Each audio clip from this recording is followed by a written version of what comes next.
दोस्तों, एक गांव में एक आलसी आदमी रहता था। वह कुछ काम धाम नहीं करता था, बस दिन भर निठल्ला बैठकर सोचता रहता था कि किसी तरह कुछ खाने को मिल जाए। एक दिन वह यूं ही घूमते घूमते आम के एक बाग में पहुंच गया। वहां रसीले आमों से लदे कई पेड़ थे।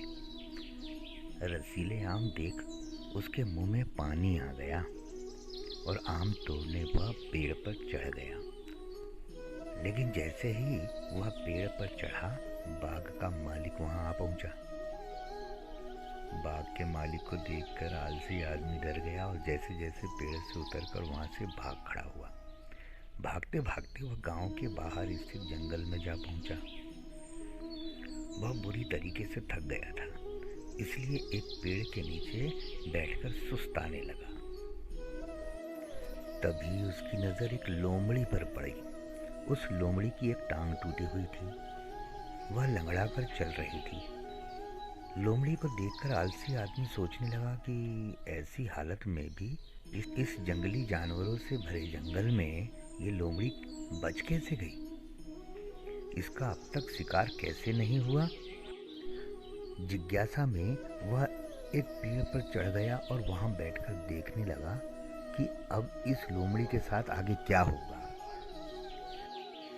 कुछ ही पल बीते थे कि पूरा जंगल शेर की भयंकर दहाड़ से गूंज उठा, जिसे सुनकर सारे जानवर डरकर भागने लगे। लेकिन लोमड़ी अपनी टूटी टांग के साथ भाग नहीं सकती थी। वह वहीं खड़ी रही। शेर लोमड़ी के पास आने लगा। आलसी आदमी ने सोचा कि अब शेर लोमड़ी को मारकर खा जाएगा, लेकिन आगे जो हुआ वह कुछ अजीब था। शेर लोमड़ी के पास पहुंचकर खड़ा हो गया। उसके मुंह में मांस का एक टुकड़ा था, जिसे उसने लोमड़ी के सामने गिरा दिया। लोमड़ी इत्मीनान से मांस के उस टुकड़े को खाने लगी। थोड़ी देर में शेर वहां से चला गया। यह घटना देख आलसी आदमी सोचने लगा कि भगवान सच में सर्वे सर्वा है। उसने धरती के समस्त प्राणियों के लिए, चाहे वह जानवर हो या इंसान, खाने पीने का प्रबंध कर रखा है। वह अपने घर लौट आया। घर आकर वह 2-3 दिन तक बिस्तर पर लेटकर प्रतीक्षा करने लगा कि जैसे भगवान ने शेर के द्वारा लोमड़ी के लिए भोजन भिजवाया था, वैसे ही उसके लिए भी कोई न कोई खाने पीने का सामान ले आएगा।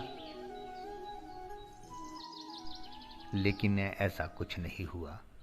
भूख से उसकी हालत खराब होने लगी। आखिरकार उसे घर से बाहर निकलना ही पड़ा। घर के बाहर उसे एक पेड़ के नीचे बैठे हुए बाबा दिखाई पड़े। वह उनके पास गया और जंगल का सारा वृत्तांत सुनाते हुए बोला, बाबा जी, भगवान मेरे साथ ऐसा क्यों कर रहे हैं? उनके पास जानवरों के लिए भोजन का प्रबंध है, लेकिन इंसानों के लिए नहीं। बाबा जी ने उत्तर दिया, बेटा, ऐसी बात नहीं है। भगवान के पास सारे प्रबंध है, दूसरों की तरह तुम्हारे लिए भी। लेकिन बात यह है कि वे तुम्हें लोमड़ी नहीं, शेर बनाना चाहते हैं। मित्रों, हम सबके भीतर क्षमताओं का असीम भंडार है।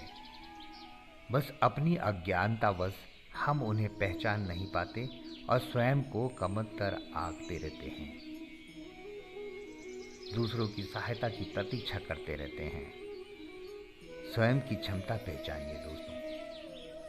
दूसरों की सहायता की प्रतीक्षा मत करिए। इतने सक्षम बनिए कि आप दूसरों की सहायता कर सकें। इस कहानी की यही सीख है दोस्तों। आपको ये कहानी कैसी लगी? हमारे चैनल को सब्सक्राइब जरूर कीजिएगा दोस्तों। हम एक और नई कहानी लेकर हाजिर होंगे बहुत जल्दी ही। धन्यवाद। नमस्कार।